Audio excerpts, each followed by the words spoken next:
कौमी इक़्तिसादी कौंसिल का इजलास जो है वो तलब कर लिया गया है। सरकारी मुलाजमीन के हवाले से क्या मामला तय पाए हैं, बजट अहदाफ के हवाले से क्या मामला तय पाए हैं, अगले माली साल के लिए तरक्याती बजट, PSDP, सालाना मनसूबा, बजट का जो ड्राफ्ट है उसको फाइनल करके फिर वफाकी काबीना में पेश किया जाएगा। अस्सलाम वालेकुम नाज़रीन, मैं हूँ आपका मेज़बान इरशाद अंसारी और आप देख रहे हैं एक्सप्रेस न्यूज़। नाज़रीन, आज हम आपसे गुफ्तगू करेंगे कि IMF के साथ अगले माली साल के बजट पे जो मुज़ाकरात हैं वो हतमी मरहले में दाखिल हो गए हैं। आज आखिरी दिन है, उसकी तफसीलात हम आपको बताएंगे कि उसमें सरकारी मुलाजमीन के हवाले से क्या मामला तय पाए हैं, बजट अहदाफ के हवाले से क्या मामला तय पाए हैं, और फिर कौमी इक़्तिसादी कौंसिल का इजलास जो है वो तलब कर लिया गया है। उससे पहले एनुअल प्लान कोऑर्डिनेशन कमेटी के इजलास होने जा रहे हैं, जिसमें अगले माली साल के लिए तरक्याती बजट, PSDP, सालाना मनसूबा और ये सारी जो है वो उसकी फंडिंग की अप्रूवल जो है दी जाएगी। इसकी सदारत वज़ीर-ए-आज़म करेंगे और चारों सूबों के वज़राए आला, वज़राए ख़ज़ाना और दीगर जो मुतल्लिक़ा हुकाम है वो इसमें शरीक होंगे। और फिर सबसे बड़ी जो ख़बर है कि जो हमें पिछले वीलॉग पे सबसे ज़्यादा क्वेरीज़ भी आई, हमें कमेंट्स भी आए, वो था सरकारी मुलाजमीन की तनख्वाहों और पेंशन के हवाले से।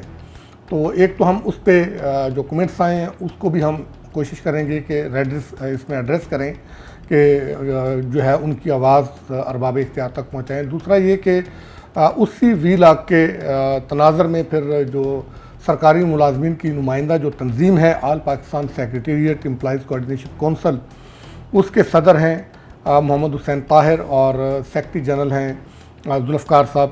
इनका एक वफ़द जो है वो वज़ीर ममलकत बराए ख़ज़ाना बिलाल अज़हर कियानी से मिला है और उसमें उन्होंने अपना चार्टर ऑफ डिमांड पेश किया है। ये सारी तफसीलात हम बताएंगे कि उस मुलाकात में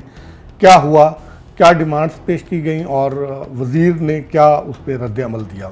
तो सबसे पहले हम बात करते हैं कि IMF के हवाले से कि IMF के साथ आज मुज़ाकरात का आखिरी दौर हो रहा है और तवक्को ये की जा रही है कि आज तमाम अहदाफ पे इत्तफ़ाक़ राय हो जाएगा। कुछ मामलात पे IMF के साथ कोई इख्तलाफात थे, लेकिन आज ये विला करने से पहले जब वज़ारत ख़ज़ाना के हुकाम और FBR के हुकाम से जो हमारी बातचीत हुई है उसमें वो पूरी उम्मीद थे कि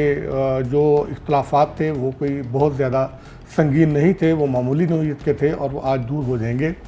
किसी न किसी नतीजे पे ये पहुंच जाएंगे। तो उसके बाद बजट साजी को फ़ाइनल कर दिया जाएगा। बजट का जो ड्राफ्ट है उसको फ़ाइनल करके फिर वफाकी काबीना में पेश किया जाएगा। तो ये जो मुज़ाकरात हुए हैं उसमें जो टैक्स वसूलियों का हदफ है वो कोई 15,300 अरब रुपए के लगभग रखने की जो है वो तजवीज़ है। और GDP की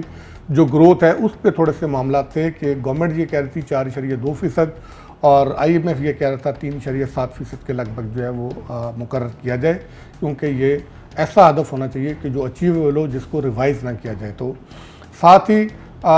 जो आज मुज़ाकरात हुए हैं कि उसमें पाकिस्तान की तरफ से जो ऑटो पॉलिसी है वो भी पेश कर दी गई है। एक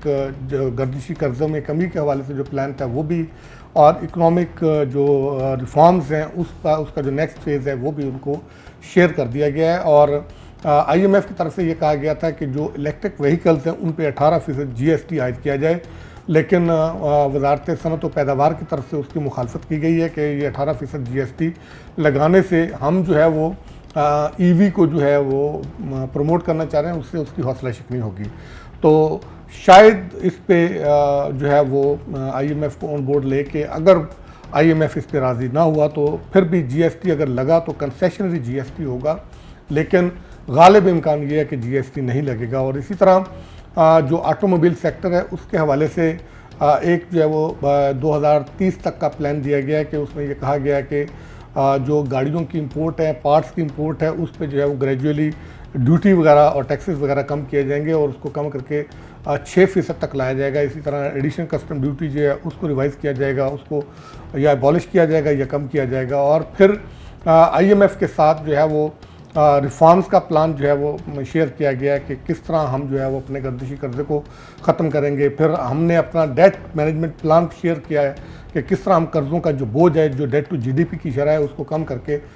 GDP के 37% तक लेके आएंगे। तो ये सारी चीज़ें शेयर की हैं। तो IMF इस पे काफ़ी हौसला अफजा उसका रद्द अमल है और जिससे जो है वो हुकूमत और हुकूमती टीम जो है वो काफ़ी पुरुम्मीद नज़र आ रही है। तो दूसरा ये है कि 3 जो है अपना जून को कौमी इक़्तिसादी कौंसिल के इजलास का शेड्यूल सामने आया है। अगरचे अभी ये टेंटेटिव है, लेकिन वजारत ख़ज़ाना के हुकाम ये कहते हैं कि गालिब इम्कान यही है कि 3 जून को वज़ीर आज़म जो है वो इजलास की सदारत करेंगे। उसमें चारों सूबों के वज़रा आला, वज़रा ख़ज़ाना, GB, AJK के जो है नुमाइंदे वो उसमें शरीक होंगे। उसमें अगले माली साल के लिए PSDP जिसका कि वजारत ख़ज़ाना ने प्रपोज़ किया था 1126 अरब, लेकिन उसको जब लास्ट जो मीटिंग हुई थी वज़ीर आज़म की ज़ेर सदारत में, चूँकि सूबों के कुछ डिमांड से, वफाक के कुछ डिमांड से, तो उसको बढ़ा के अभी जो हमारे ज़राए ये बताते हैं कि वो 1151 अरब रुपए का PSDP प्रपोज़ किया गया है। लेकिन ये अभी भी जो प्लानिंग की तरफ से किया गया था वो 2900 अरब का था, उससे काफ़ी कम है। लेकिन हतमी जो इसका डिसीजन होगा वो वज़ीर आज़म की ज़ेर सदारत NEC की मीटिंग में होगा, और उससे पहले एनुअल प्लान कोऑर्डिनेशन कमेटी के इजलास होंगे। उसमें सूबे अपनी अपनी डिमांड्स, अपनी अपनी तरजीहात के तहत प्रोजेक्ट लेके आएंगे और उसको फिर जो है फाइनलाइज़ किया जाएगा। तो NEC के इजलास में तरक्याती मंसूबों की मंजूरी दी जाएगी, PSDP के साइज़ की मंजूरी दी जाएगी, सालाना जो तरक्याती मंसूबा है उसकी, और मिड टर्म बजटरी फ्रेमवर्क इसकी मंजूरी दी जाएगी। और उसके बाद तवक्को ये की जा रही है कि अभी टेंटेटिव जो डेट आई है कि 5 जून को बजट जो है वो पार्लियामेंट में पेश कर दिया जाएगा, और जिस दिन बजट पेश होगा उसी रोज़ वज़ीर आज़म की ज़ेर सदारत का काबीना का खुसूसी इजलास होगा, जिसमें बजट ड्राफ्ट जो है वो पेश करके उसकी हतमी मंजूरी ली जाएगी, और उसी में सरकारी मुलाजमिन की तनख्वाहों में इजाफे के हवाले से और पेंशन में इजाफे के हवाले से भी हतमी फैसला किया जाएगा। और लेकिन अभी जो बिलाल अज़हर कियानी से जो all Pakistan secretariat employees coordination council के वफद की जो मुलाकात हुई है, उसमें जो चार्टर ऑफ डिमांड पेश किया गया है, और उसमें मुलाजमीन के जो नुमाइंदा तंजीम है, इनके अहदेदारों का ये कहना है कि बिलाल अज़हर कियानी की जो बॉडी लैंग्वेज थी और उनका जो रद्द-ए-अमल था वो काफ़ी हौसला अफ़ज़ा था। उनका ये कहना था कि हुकूमत ने पहले भी जो है वो मुलाजमीन का ख्याल रखा है और अगले बजट में भी ख्याल रखेगी। सरकारी मुलाजमीन की तनख्वाहों में इजाफा ज़रूर किया जाएगा, अलबत्ता इसका फ़ैसला जो है वो हुकूमत अपने जो फाइनेंस की जो पोजीशन है उसको मद्देनज़र रखते हुए करेगी। और उनका कहना ये था कि हम इन्फ्लेशन को मद्देनज़र रखते हुए जो है इजाफा करेंगे। लेकिन कोऑर्डिनेशन काउंसिल के जो वफद था उसका ये कहना था कि जो मशरक़ वस्ती की सिचुएशन पैदा हुई और पेट्रोलियम मसनूआत की कीमतें जहाँ पे पहुँच गई हैं, महंगाई जहाँ पे पहुँच गई है, उससे उनके लिए जो है ये ज़िंदगी को गुज़र बसर करना बहुत मुश्किल हो गया है। तो लिहाजा उसको मद्देनज़र रखते हुए तनख्वाहों में इजाफा किया जाए। और सबसे जो बड़ा मुतालबा था उनका ये था कि हर 4 साल बाद आपने पे स्केल रिवाइज़ करने होते हैं। लास्ट जो है वो 2022 में पे स्केल रिवाइज़ हुए थे, उसके बाद पे स्केल रिवाइज़ नहीं हुए। तो अब जो है वो पे स्केल रिवाइज़ किए जाएँ और उसमें जो एड हाक रिलीफ और अलाउंसेस हैं वो तनख्वाहों में जम करके उस पर जो भी इजाफा दिया जाए उस पर दिया जाए। अगरचे कौंसल का तो ये कहना था कि उनको अलाउंसेस को जम करके तो 50% इजाफा किया जाए, लेकिन वो अनरियलिस्टिक उनकी डिमांड है, वो पॉसिबल नहीं है हुकूमत के लिए उसको तस्लीम करना। तो अगर हुकूमत 1-2 जो अलाउंसेस हैं उनको जम करके 10% भी इजाफा कर देती है तो ये बहुत बड़ा रिलीफ होगा सरकारी मुलाजमीन के लिए। और इसके अलावा हम कोशिश करेंगे कि जो चार्टर ऑफ डिमांड है वो हम अपने नाज़रीन के लिए अपलोड भी कर दें ताकि वो देख भी लें। और दूसरा जो था वो उनका ये था कि जिस तरह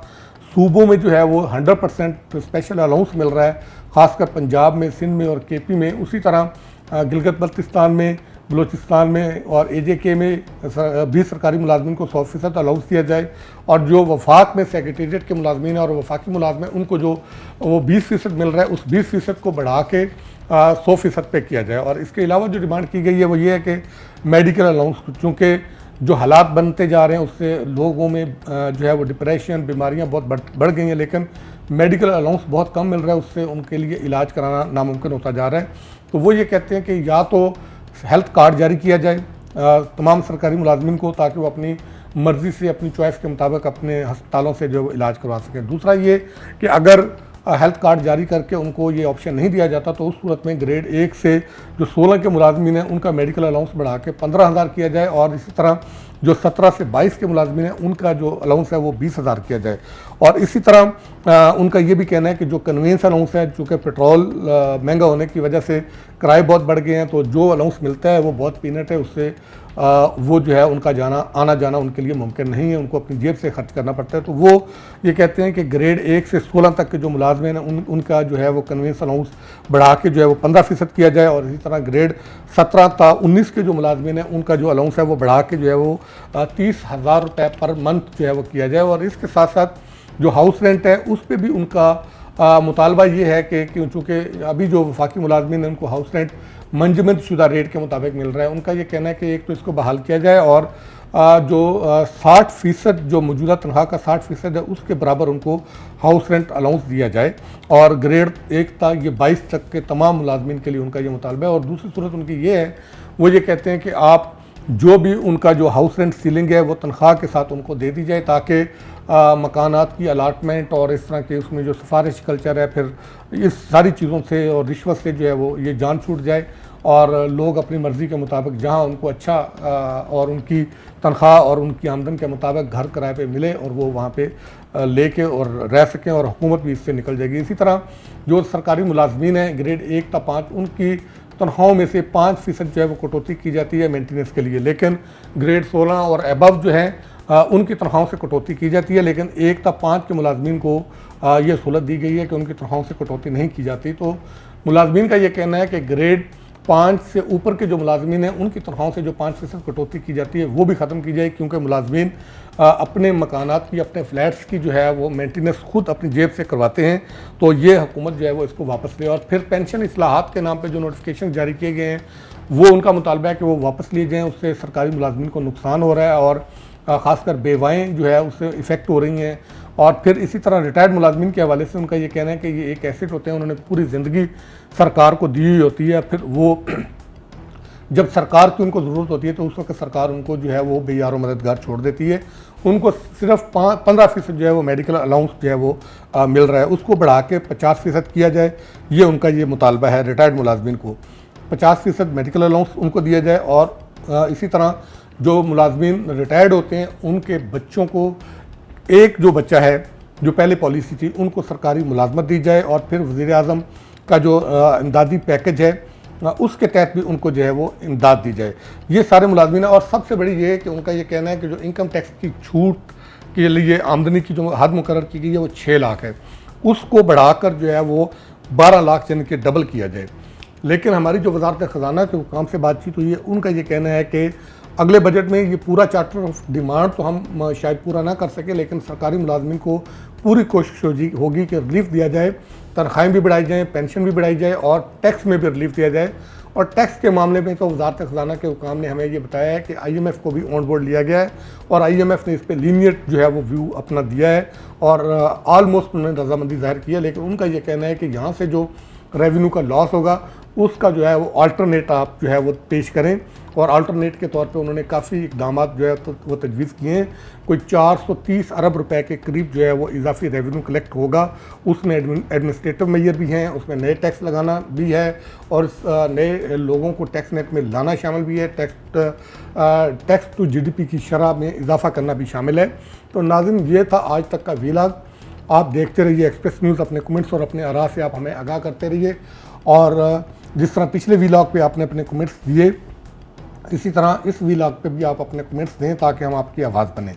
और ऑलमोस्ट जो